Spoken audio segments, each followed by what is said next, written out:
ఇంకో సందర్భం చూద్దామండి మనం. ఆదికాండం బైబిల్ చదవాలి, అందరూ దయచేసి బైబిల్ చదవాలి.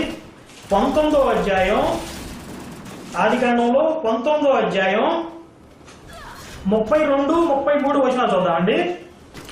ఇక్కడ లోతు కూతుర్లు ఉంటారండి, కొండ మీద గుహలో పోతారు. యెహోవా గుహలో పంపిస్తాడు, కొండ మీద గుహలో పంపిస్తాడు లోతు కూతురుని. అక్కడ ఏం జరిగింది ఒకసారి చూద్దామండి. ఇక్కడ పెద్ద కూతురు చెప్తుంది తన చెల్లెలతో, మన తండ్రికి ద్రాక్షారసం తాగించి అతనితో శయనించి మన తండ్రి మన సంతానం కలగజేసుకుందాం రమ్మని చెప్పాను. ఆ రాత్రి వారు తమ తండ్రికి ద్రాక్షారసం త్రాగించిన తరువాత అతని పెద్ద కుమార్తె లోపలికి వెళ్లి తన తండ్రితో శయనించెను. కానీ ఆమె ఎప్పుడు శయనించానో ఎప్పుడు లేచిపోయానో అతనికి తెలియలేదు.